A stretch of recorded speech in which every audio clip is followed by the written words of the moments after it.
অনেক লোকের কানে মাহফিলের দাওয়াত পৌঁছার পরেও অনেকের সুযোগ থাকা সত্ত্বেও তারা মাহফিলে আসে না। আবার তালাশ করলে দেখবেন বহু দূর থেকে কষ্ট স্বীকার করে আমার অনেক ভাইরা মাহফিলে পাগলের মতো ছুটে চলে আসে।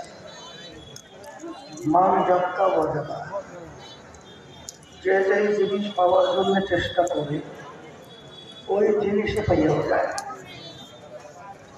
দাদাজান আব্বাজান চরমনের জমিনে ঘুমায় আছে। আমার আব্বাজান বলতেন তিনি মাহফিলে প্রথম থেকে শেষ পর্যন্ত থাকতেন। বাড়ি বিদায় হয়ে চলে গেলে এমন নামার মধ্যে কম পক্ষে হলেও 50 লক্ষ নেকি এরকম জমা হতেই পারে।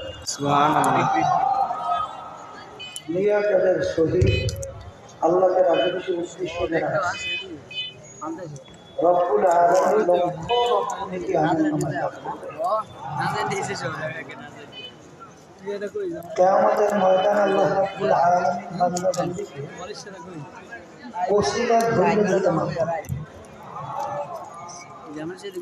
যারা নাকি কোরআনুল কারীমকে অবমাননা করার কারণে এর প্রতিরোধে যারা শাহাদাত বরণ করছে, নিয়াত যদি সহি থাকে আল্লাহ রাব্বুল আলামিন এই ওসিলায় তাদের মাফ করে। যারা আজকে মাহফিলে আসছেন নিয়াত যাদের সহি, হাদিসের মধ্যে আসছে